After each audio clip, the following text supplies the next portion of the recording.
Good evening, everyone. Today I'm going to discuss what I did for the CSE 564 first mini project. So first of all, I would like to show you how I started the server. So I have used Python server using a local host. So in using this command, I started the server, and then you can load the HTML. Visualization.html is my base HTML page, and here I have created a drop-down menu, and this is my home icon, and then this is the heading, and you can see here these are the different categorical and numerical variables, and the user can click on any of them. So let's say I have clicked on a categorical variable first. A chart is being displayed here, so I can hover over the chart, and then the bar size and width is being increased. Also the count is being displayed here.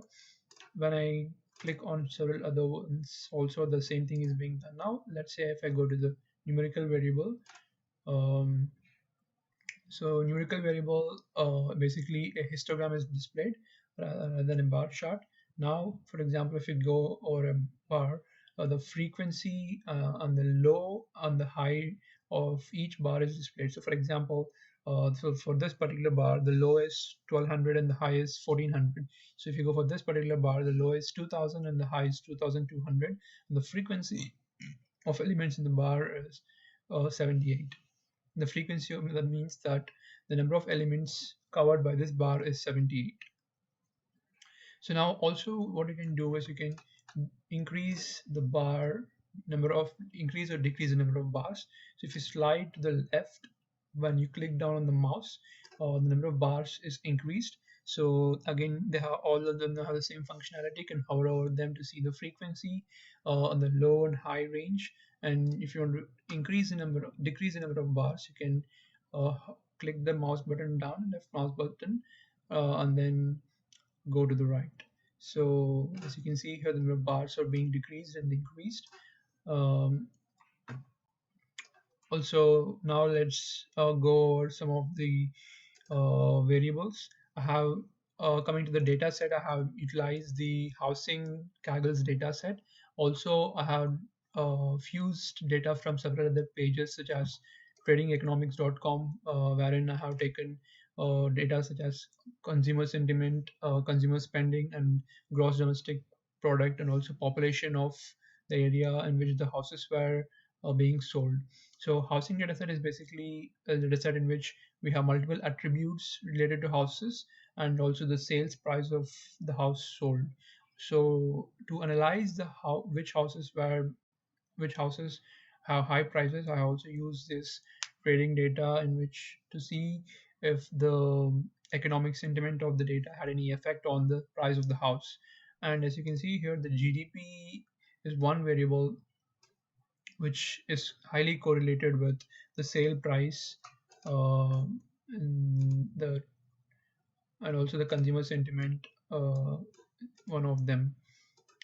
So, and also I have now let's go to the some of the numerical variables. So lot area is one of the numerical variables in which we can see what is the area of the lot or the ground beneath the house. And here it's a numerical variable, so you can increase the bins and decrease the bins. Similarly, you'll have the first floor square feet area. If the house has two floors, it's for the first floor area and the second floor area.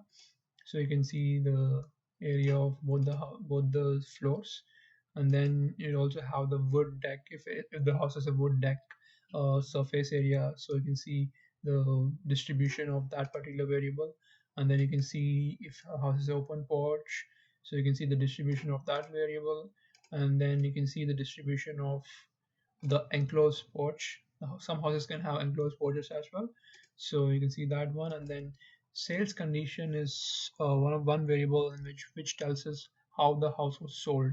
Was it a family sale? So here we can see from this particular data that there were 20 houses which were sold within the family, and 1198 houses were sold normally, and 101 were abnormal house sales. For example, foreclosures. When a house is foreclosure went for a foreclosure, it's sold by the bank. Um, in that particular way, we can see how this visualization will help us understand the data better. And this is the sale price of all the houses. And this again is a numerical variable in which we can see the frequency of each bar, the number of elements covered in each bar, the highest. So basically we have 1400 records here. So if we go to the left, if we increase the number of bars, the highest price, so the highest price of the house sold is 700,000, close to 700,000. um, so now we come to the living area. So in every house, we can see the distribution of living area for all the houses together in this particular chart. And again, it's we can go to the right and left to see the different distributions. Now we have the total basement surface area. So basically, if a house is a basement, we also include the basement surface area. So here we can see the distribution of that variable. And this is like a categorical variable, overall quality of the house. So each house is a quality. So uh, basically the houses, the quality were assigned to each of the houses, and then we can see that most of the houses are average, which are 5, and then there are 7 and 8, and there were like 43 high quality houses. I mean, like if you consider 8 and 9 as high quality, then so for 168 and 43 high quality houses. And we also want to know the fence, if your house has any fence. Here we can see that um, the wood fences are 54 fences with wood. And the style of each house, so 1-story house, 2.5 units house, or 2-story house. So we can see the house style which the house is built in. This is also a categorical variable. The building type is also a categorical variable, like a duplex or one family or two family house. And also the lot configuration, what is the configuration of the lot, and also the exterior of each house, or how the exteriors of each house is built. So some of them can be plywood, and some of them can have stones. So I guess you can see here there are two houses which stones as some part of the exterior of the house. So these are all the variables, and this is the zone of the house. Basically, in which zone the house is it. I can see here that there are 10 commercial houses. There are 10 houses in the commercial zone. So C is basically the commercial zone. So there are 10 houses in that, and these are the subclasses of the houses. So there are So let's go to the description. So here we can see the 20 is like 1 story and 430 is like 1 story, but 1945 and older. So these are the subclasses of all the houses, and each house is assigned to one subclass. So we can see all the distribution. So let's say there are 536 20 subclass houses. So 20 subclasses is nothing but 1 story, which 1 story houses which are built after 1946.